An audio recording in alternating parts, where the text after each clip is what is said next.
Meskipun Qin Yichen sekarang telah menemukan situasi buruk di Yali, dia masih perlu mengajukan beberapa pertanyaan dan melakukan upaya dangkal ini sampai akhir. Pria tua itu ragu-ragu sejenak, melihat bahwa Qin Yichen tidak berniat melakukan sesuatu. Yang terpenting adalah kekuatannya tidak tinggi, dan dia tampaknya bukan ancaman besar. Setelah memikirkannya, lelaki tua itu mengatakan ini. Tuan kecil baru saja minum obat, dan sekarang sedang tidur nyenyak. Saya tidak tahu berapa lama waktu yang dibutuhkan untuk bangun. Orang tua dan tuan kecil dijebak oleh orang lain. Sekarang mereka bisa bertahan hidup dengan keberuntungan. Mereka terlalu waspada. Saya harap orang dewasa tidak menyalahkan mereka. Qin Yichen mengangguk sebagaimana mestinya. Itu alami. Berkata, kesadaran Qin Yichen melewati lelaki tua itu. Dan pada saat itu, alis Qin Yichen sedikit terangkat. Sepertinya racun di tubuh putramu tidak sederhana. Jika kamu ingin detoksifikasi, sudah berapa kali kamu menggunakan obatnya? Qin Yichen jelas tahu kesulitan orang tua itu, dan juga tahu bahwa dia hanya memberinya satu pil. Sengaja bertanya sekarang hanya untuk menunda waktu.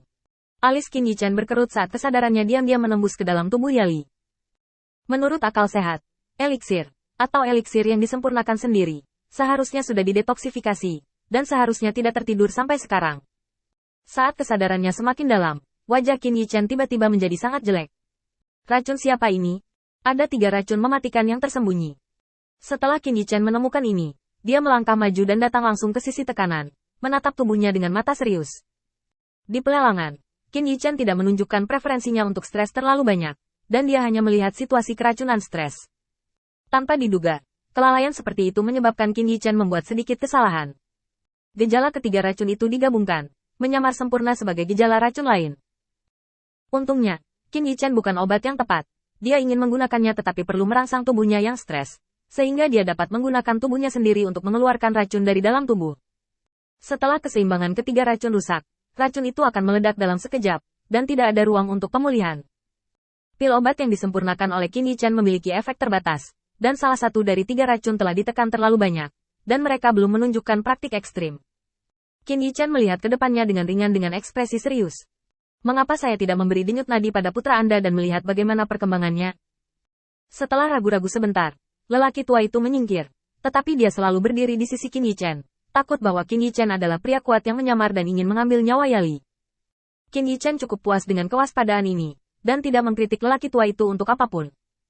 Saat Qin Yichen memeriksa denyut nadi secara langsung, situasi di tubuh Yali langsung menjadi jelas. Seperti yang ditebak Qin Yichen, total 3 racun saling melengkapi, terutama ketika ketiga racun ini bersatu untuk menekan kecepatan wabah racun. Keseimbangan semacam ini mengacu pada kurangnya kesempatan untuk istirahat, dan begitu keseimbangan ini rusak, inilah saatnya racun terjadi. Qin Yichen dengan tenang meletakkan tangannya. Apakah kamu punya musuh? Orang tua itu mengangguk lagi dan lagi. Ya. Qin Yichen berpura-pura santai dan tersenyum. Racun ini tingkatnya sangat tinggi. Jika kamu mengubah orang lain, mungkin kamu tidak akan bisa menyingkirkan benda ini. Tapi kamu sangat beruntung, dan tubuh putramu sepertinya telah dikondisikan oleh seorang ahli. Meskipun dia diracuni, titik-titik vital di tubuhnya tidak terpengaruh.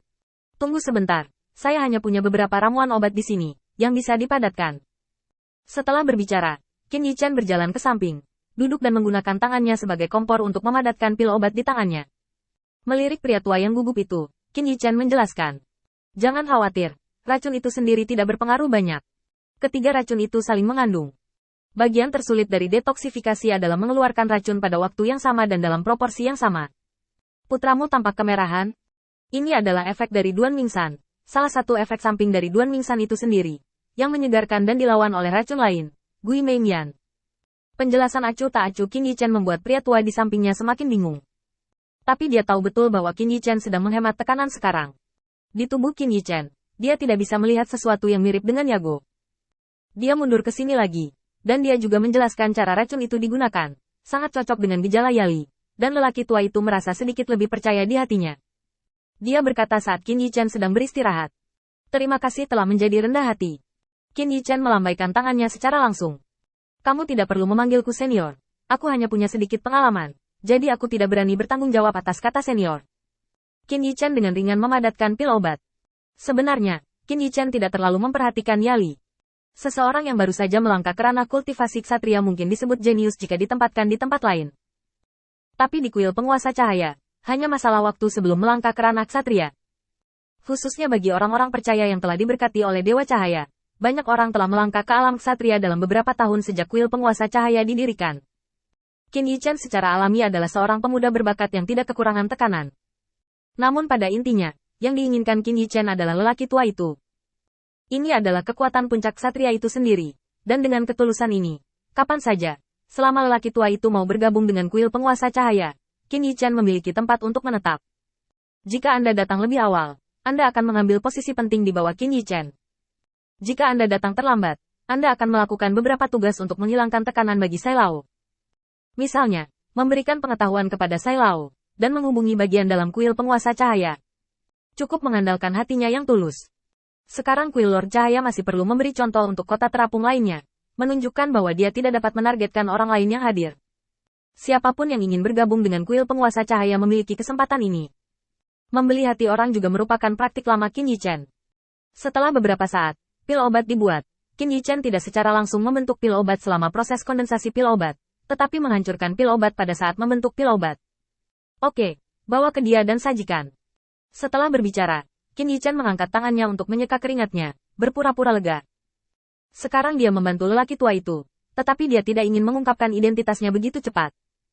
Orang tua itu memegang bubuk obat, meskipun dia ragu-ragu di dalam hatinya, tetapi dengan semua yang dia temui di pelelangan hari ini, lelaki tua itu memiliki persepsi yang berbeda tentang dunia. Mungkinkah ada orang yang benar-benar baik di luar sana? Memikirkan hal ini, dia membuang pikiran kecil yang mengganggu di benaknya, dan memberi tekanan pada bubuk obat di tangannya, dan kemudian dia mengesampingkannya. Selama proses menunggu, Qin Yichen tidak duduk diam, tetapi mengobrol dengan lelaki tua itu. Sama seperti tujuannya di awal adalah untuk menanyakan tentang kecerdasan. Siapa yang membunuhmu? Keracunan semacam ini tidak jarang terjadi,